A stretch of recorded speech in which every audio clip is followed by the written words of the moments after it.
छात्रगण BPSC के मुख्य परीक्षा बहुत नज़दीक अछि। मैथिली भाषा एवं साहित्य मुख्य परीक्षा में वैकल्पिक विषय के रूप में रखनिहार छात्र लोकनिक एकटा शिकायत रहैत छनि जे मिथिला नाटक पर आधारित प्रश्न हरेक बेर मुख्य परीक्षा में पूछल जाइत अछि, किंतु एकर सामग्री एकर कंटेंट समुचित रूपे उपलब्ध नहीं अछि। तो छात्र लोकनिक एहि शिकायत के देखैत मिथिला नाटक पर जे प्रश्न विगत वर्ष में पूछल गेल अछि तकरा ध्यान में रखैत मिथिला नाटक से संबंधित प्रश्नक उत्तर हम तैयार केलहुँ अछि।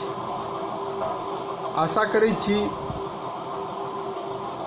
एकरा देखलासँ आ सुनलासँ अहाँ सब गोटे के मुख्य परीक्षा में मिथिला नाटक पर आधारित प्रश्नक उत्तर लिखवा में सहायता भेटत। आओ देखै छी कोन प्रकारक प्रश्न रहैत अछि। मिथिला नाटक पर जे प्रश्न रहैत अछि मैथिली भाषा एवं साहित्य मुख्य परीक्षा के विषय में, ओहिमे प्रश्न बहुत घुमा फिरा के नहीं पूछल जाइत अछि। प्रश्नक जे थीम छै से मुख्यतः केंद्रित रहैत अछि जे कथानक छै नाटक में ताहि पर, आ ओहि कथानक के अगर छात्र बढ़िया से बुझि लेथिन समझ लेथिन तो ओकर उत्तर लिखवा में हुनका कोनो दिक्कत नहीं हेतनि। संगे संग नाटक में जे शिल्पक प्रयोग भेल छै तकरो देखब आवश्यक अछि। तो प्रश्न एहि प्रकारे रहैत अछि जेना कि देख रहल छी स्क्रीन पर। मुंशी रघुनंदन दासक मिथिला नाटक क्रोध लोभ आ ईर्ष्या सँ ग्रस्त मिथिलावासी के लेल महौषधि थिक, एहि कथनक विवेचन करू।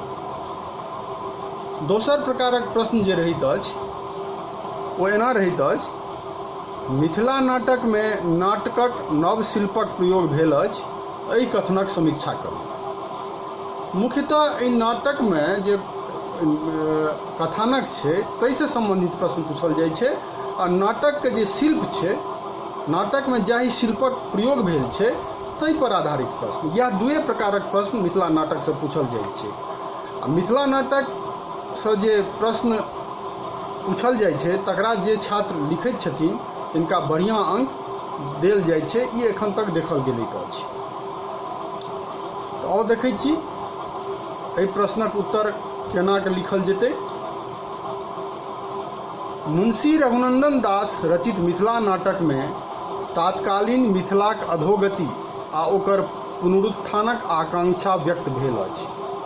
नाटककार माय मिथिला आ कली ओकर अनुचर सब एवं मानवीय सद्गुण एवं दुर्गुणक विभिन्न पक्ष के सांकेतिक रूप दऽ मानवीय रूप में चित्रित कयलनि अछि। नाटककार प्रतीकात्मक दृष्टिकोण सँ भारतेन्दु हरिश्चंद्रक नाटक भारत दुर्दशा सँ प्रभावित कहल जाइत छथि, मुदा सूक्ष्म अवलोकन सँ ज्ञात होइत अछि जे दुनू नाटक में किछु अंतर अछि। भारत दुर्दशा में राष्ट्र प्रेम व्यक्त भेल अछि, जखन कि मिथिला नाटक में मिथिलाक प्राचीन गौरव वर्णन, ओकर तत्कालीन अधोगति आ मिथिलाक पुनरुत्थानक आकांक्षा अछि। दोसर, भारत दुर्दशा एकटा दुखांत नाटक थिक, परंतु मिथिला नाटक सुखांत नाटक थिक। प्रतीकात्मक दृष्टिकोण सँ मिथिला नाटक भनहि भारत दुर्दशा नाटक जकाँ हुए, परंतु उपस्थापनक शैली, मौलिकता आ अभिनव शिल्पक प्रयोगक दृष्टिकोण सँ ई मैथिलीक पहिल नाटक थिक जाहि में अलौकिक पात्र सभक मानवीय आ लौकिक चित्रण भेल अछि।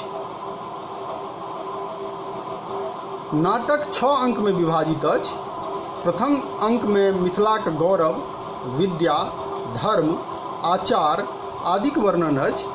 प्रस्तावना के समय नटी द्वारा देल गेल चुनौती के कली स्वीकार कऽ मिथिला में अपन साम्राज्य पसारबाक हेतु अपन अनुचर क्रोध, लोभ, ईर्ष्या, पिसून आदि के पठबैत अछि।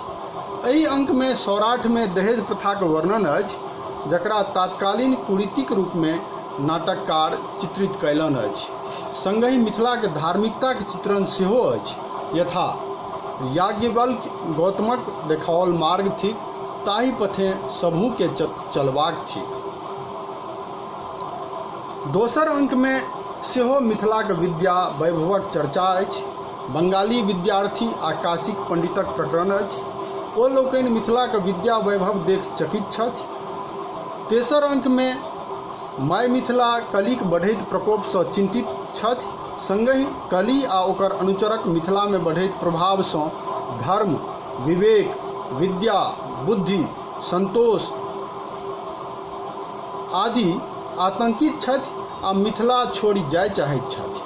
एहि अंक में तत्कालीन मिथिला के बिकौआ आ कुलीन प्रथा के कवि कुरीतिक रूप में चित्रित कयलनि अछि। समग्रतः एहि नाटक में तत्कालीन मिथिला के अधोगति आ युगबोधक चित्रण भेल अछि, यथा कुमतिक कुटिल प्रभाव सब मोहित भेला, बिसरल धर्मक बात आब हमर आदर कतै। छात्रगण के एकटा चीज ध्यान राखब आवश्यक छनि जे मिथिला नाटक मैथिली नाटक परंपरा जाहि पर विवाद छिड़ल छल, आचार्य रमानाथ झा आ दोसर जे विद्वान छथि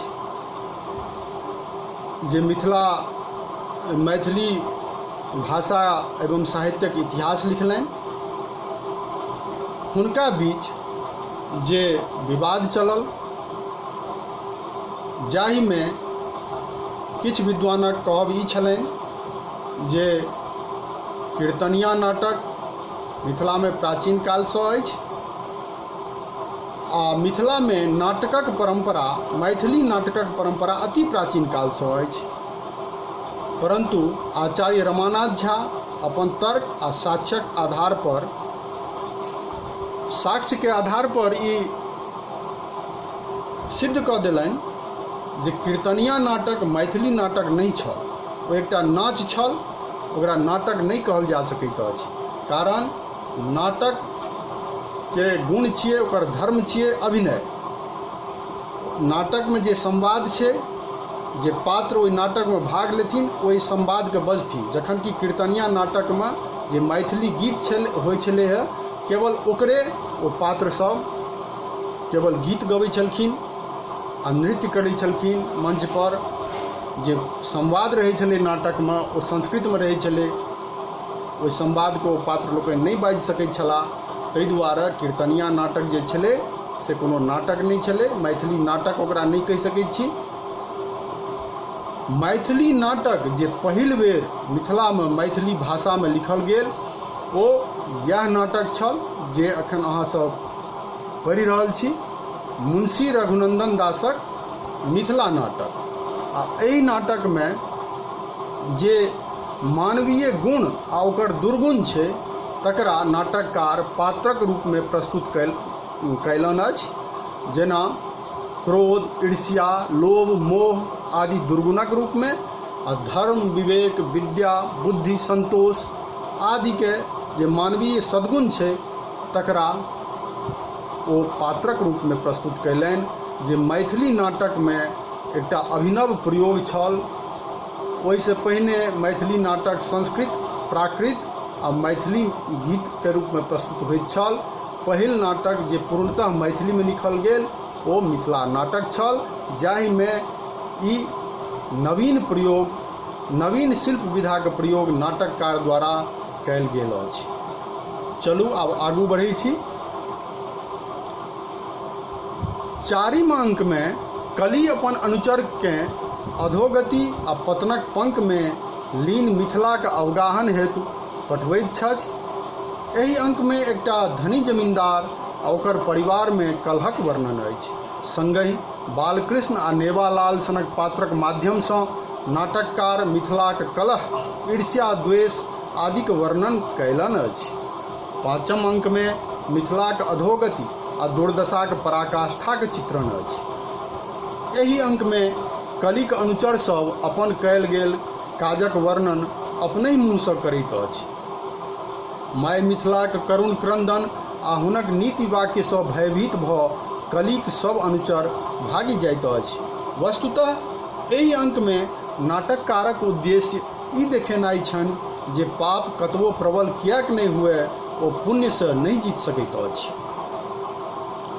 छठम अंकमे माय मिथिला जगत जननी जानकीसँ सहायता मंगैत छथिन आ माँ सीता प्रकट भऽ मिथिलाक उद्धार आ कलीके दंडित करबाक वचन दैत छथिन। वस्तुतः एहि नाटकमे नाटककार शिल्पक नव नव प्रयोग सेहो कयलनि अछि जे एहि प्रकारे अछि। प्रथम, माय मिथिला, कली आ ओकर अनुचर, विद्या, बुद्धि, आलस्य आदि के मानवीय रूपक चित्रण। नाटककार पात्र सभक चरित्र चित्रण हेतु पूर्ण सजग छथि।